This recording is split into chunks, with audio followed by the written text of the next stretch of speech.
Hello brother, எனக்கு ஒரு சின்ன ஹெல்ப் பண்ணுங்களேன். என்ன? என்னை உங்களோட சேர்த்துக்கிறீங்களா? அப்படியா? அப்ப என்ன தலைவர் பொறுப்பு நீ ஏத்துக்கணும்? தலைவன் பொறுப்பா?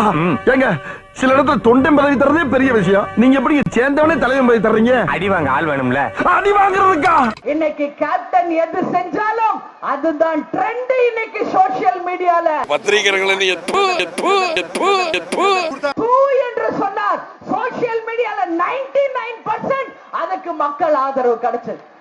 நீங்க பேசுறீங்க, மத்தவங்க டிஸ்டர்ப் பண்ணணும்னா கமெண்ட் இருக்க தூக்கி அடிச்சிரும், தூக்கி அடிச்சிருவேன் அப்படின்னு கேப்டன் சொன்னா அதுதான் இன்னைக்கு பிராண்ட். அப்படின்னா நீங்க நம்பணுங்க, எனக்கு தெரியாதோ சொல்றாங்க. பேரு வந்து கேட்டாங்க, துமாரா நாம் கியாயின்னு எனக்கு தெரிஞ்சு இங்கிலீஷ்ல கேட்டு, துமாரா நாம் கியாயின்னு எனக்கு தெரிஞ்சு இங்கிலீஷ்ல கேட்டு. ஓ என்பது என்ன? சைபர். சைபர் என்பது என்ன? ஜீரோ. ஜீரோ என்பது என்ன?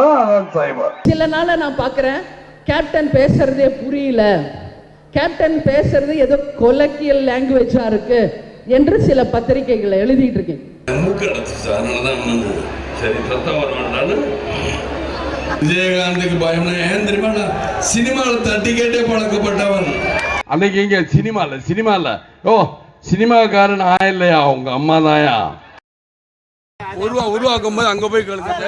அவர்கிட்ட அவங்ககிட்ட கேளியா சொல்லிக்கிட்டு இருக்க. ஜெயலலிதா பார்த்து கேட்க மாட்டீங்க, என்ன கேட்டுக்கிட்டு ஜெயலலிதா போய் பார்த்து சும்மா அவரு ஜெயலலிதா என்ன கொம்பா முளைச்சிருக்க.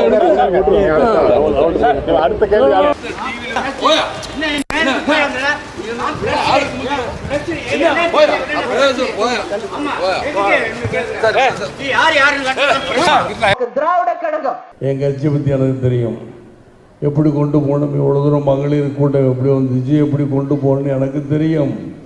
நீங்கள் யாருமே அதை கூட கிண்டல் பண்ணிடுவோம்.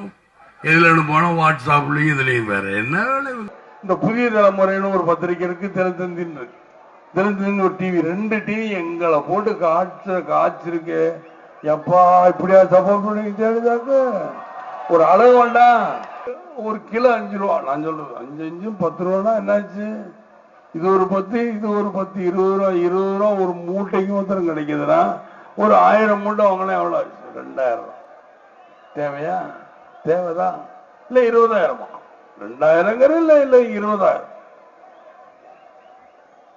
கணக்கு தெரியாம இல்ல பேசிக்கிட்டு இருக்கனால. ஆனா Jayalalithaa is a brilliant CM. Jayalalithaa is a good administrator. No.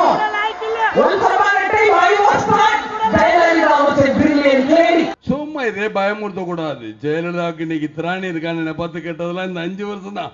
போன 5 வருஷம் திராணி இருந்ததா அவங்களுக்கு? கொடநாடுல போய் உட்கார்ந்து இருந்தா ஒரு லேடி தானே. இன்னைக்கு லேடியா மோடியா பாத்துருன்னு பேசுறான். அந்த மோடி வந்தாரு, மோடி வர்றதுக்கு தானே இந்த லேடி ஓடுனாங்க, ஞாபகம் இல்ல? உடனே டங்கடங்கடங்கடங்கடங்கடன்னு கேரளா கொட்டடிக்கிறாங்க. காஞ்சி குழுங்கட்டும், காலம் கணியட்டும், ஆட்சி மலரட்டும். காட்சி குலுங்கிருச்சு, நீ காலம் தான் கழியணும், ஆட்சி மலரணும். காஞ்சி குலுங்கிருச்சு ஏனென்றால் இங்க இருக்கிற கூட்டமே அதற்கு சான்று. காஞ்சி குலுங்கிருச்சுங்கிறதுக்கு தான் இந்த கூட்டம் தான் சான்று. இந்த பக்கம் திரும்பினாலும் சரி, இந்த இப்படி கை நிட்டா இப்படியா இப்படியா இப்படியா இப்படியா இப்படியா. ஆமா, எம்ஜிஆரையும் இப்படிதான் ஒரு காலத்துல சொன்னாங்க. குண்டடி பட்ட பிறகு எம்ஜிஆர் என்ன பேசுறாரு? நீ நிதானமா இல்ல, உன் கால் தரையில படல. முதல்ல நில்லு, அப்புறம் வந்து சொல்லு.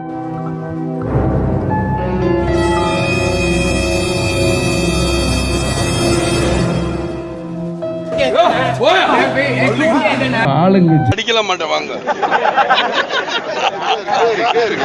இந்த விஷயத்துல இது வரைக்கும் மோடி வந்து கருத்து தெரிவிக்கல. நீங்க மோடி நான் கூட்டணி கட்சி நான் சொன்ன மோடி கருத்து தெரிவிக்கல. நம்ம இங்க பக்கத்துல ஸ்டேட்டுக்குள்ளதான் நம்ம பேசுறோம். மோடி தெரிவிக்கிற நீங்க எந்த எந்த எந்த சேனல் சொல்லி நான் சொல்றேன்.